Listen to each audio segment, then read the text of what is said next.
చాలామంది ఏంటంటే మనం చాలా స్టాక్స్ కొనుక్కుంటారు, 40 స్టాక్స్ 50 స్టాక్స్ కొనుక్కుంటారు వాళ్ళ పోర్ట్ఫోలియోలో, కనిపించిన స్టాక్లో కొంటుంటారు.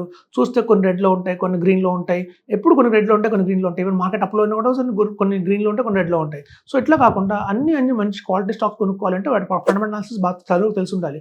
సో ఫండమెంటల్ అనాలిసిస్ మనం ఒక లేమెన్గా చూడండి, మనం ఒక డాక్టర్ అయి ఉండొచ్చు, ఒక ఇంజనీర్ అయి ఉండొచ్చు, మనం కనుక ఒక కెమిస్ట్ అయి ఉండొచ్చు. కానీ మన ప్రొఫెషన్లో మన నెంబర్ 1 కానివ్వండి, ఒక ఫండ్ సెలక్షన్లో మన నెంబర్ 1 ఎప్పుడు కాము. ఎందుకంటే వాటికి సపరేట్గా ఒక టీం ఉంటారు, ఒక అడ్వైజర్స్ ఉంటారు, దానికి సంబంధించి ఒక ఫండ్ మేనేజర్ ఉంటారు. వాళ్ళు బాగా నాలెడ్జబుల్ ఉంటారు, గ్లోబల్గా వాళ్ళ నాలెడ్జ్ బాగా ఉంటుంది, రీసెర్చ్ చాలా చేస్తుంటారు అంతకుముందు. సో అట్లా వాళ్ళు మాత్రమే హ్యాండిల్ చేస్తే మాత్రం స్టాక్స్ మనకి గణనీయంగా మంచి క్వాలిటీ స్టాక్స్ ఉంటాయి తప్ప, మనం కొనుక్కుంటే తెలిసిన స్టాక్స్ ఏదైనా యూట్యూబ్ ఛానల్ చూసి top momentum 5 stocks, top small cap stocks అని కొనుక్కుంటే మాత్రం అవి ఎప్పుడైనా మనకి కొంపముస్తాయండి. ఎందుకంటే రిటర్న్స్ మనకి చూస్తే తాత్కాలికంగా పెరుగుతుంది, కానీ లాంగ్ టర్మ్లో అవి పెరగకపోవచ్చు.